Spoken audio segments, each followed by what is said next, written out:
दक्षिणी अमेरिकी और कैरेबियन लोगों को यूरोप वासियों के अस्तित्व का पता तब चला जब यूरोप वासी अटलांटिक महासागर को पार कर अपने जहाजों के द्वारा वहां पहुंच गए। सन 1380 में दिशा सूचक यंत्र यानी कंपस का आविष्कार हो चुका था, जिससे यात्रियों को खुले समुद्र में दिशाओं की सही जानकारी लेने में सहायता मिल सकती थी। लेकिन इसका इस्तेमाल 15वीं शताब्दी में ही जाकर हो पाया, जब लोगों ने अनजान मुल्कों की ओर दुस्साहसिक समुद्री यात्राएं की।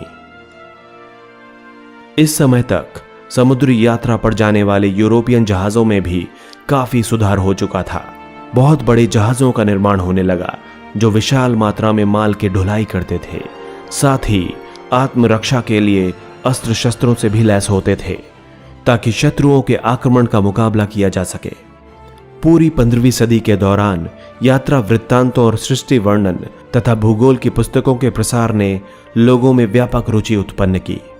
साल 1477 में टॉलेमी की ज्योग्राफी नाम की किताब, जो 1300 वर्ष पहले लिखी गई थी, मुद्रित हुई। ये लोगों में बहुत ही मशहूर हो गई और इसे व्यापक रूप से पढ़ा गया।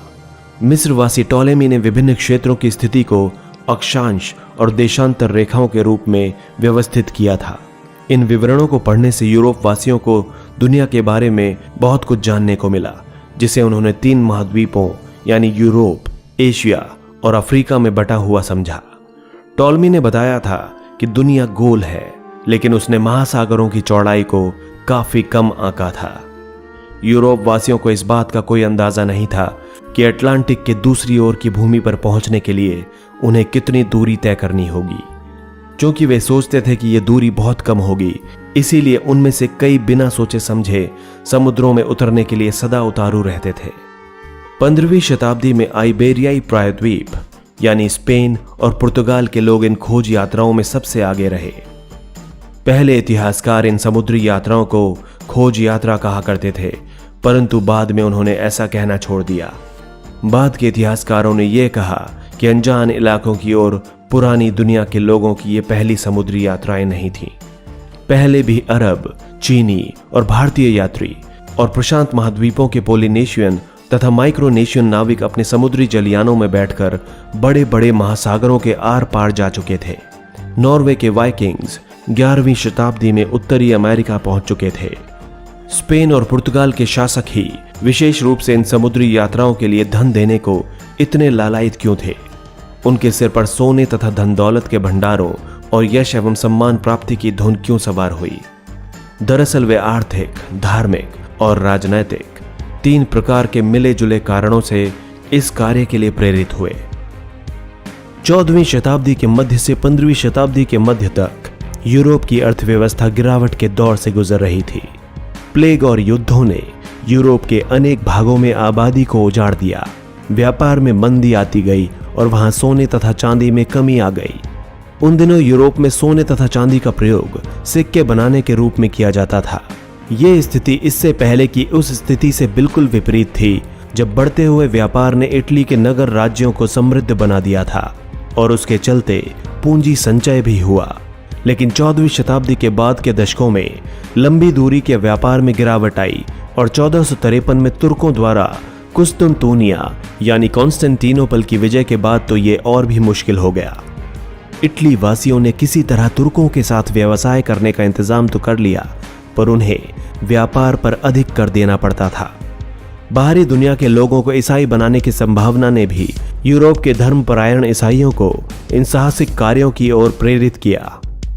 ये तो सभी जानते हैं कि तुर्कों के विरुद्ध क्रूसेड यूं तो धर्म युद्ध के रूप में ही प्रारंभ हुए थे, पर इन्होंने एशिया के साथ यूरोप के व्यापार में वृद्धि की और एशिया के उत्पादों, विशेष रूप से मसालों के प्रति भी यूरोप वासियों की रुचि बढ़ाई। यूरोप वासियों को ऐसा लगता था कि यदि व्यापार के साथ साथ राजनीतिक नियंत्रण भी स्थापित हो पाए और यूरोपीय देश अधिक गर्म जलवायु वाले स्थानों पर उपनिवेश स्थापित कर पाएं, तो उन्हें अधिक लाभ होगा। जब यूरोप वासी सोने और मसालों की खोज में नए नए प्रदेशों में जाने की बात सोचने लगे, तो उन्हें पश्चिमी अफ्रीका का ध्यान आया, जहां उन्होंने प्रत्यक्ष रूप से अब तक किसी तरह का व्यापार नहीं किया था। एक छोटा सा देश पुर्तगाल, जो 1139 में स्पेन से अलग होकर स्वतंत्र राज्य के रूप में स्थापित हो चुका था, और मछली व्यापार तथा नौकायन के क्षेत्र में उसने विशेष कुशलता प्राप्त कर ली थी। सबसे पहले इसी देश ने इस दिशा में पहल की। पुर्तगाल का राजा हेनरी, जो नाविक या नेविगेटर के नाम से मशहूर था, उसने पश्चिमी अफ्रीका की तटीय यात्रा आयोजित की और 1415 में सियोटा पर आक्रमण किया। उसके बाद उसने कई अभियान आयोजित किए और अफ्रीका के बोजाडोर अंतरीप में पुर्तगालियों ने अपना व्यापार केंद्र स्थापित कर लिया। अफ्रीकियों को पकड़ पकड़ कर गुलाम बनाया जाने लगा और खदानों में से सोना निकाला जाने लगा। स्पेन में आर्थिक कारणों ने लोगों को महासागरी शूरवीर यानी नाइट्स ऑफ द ओशियन बनने के लिए प्रोत्साहित किया।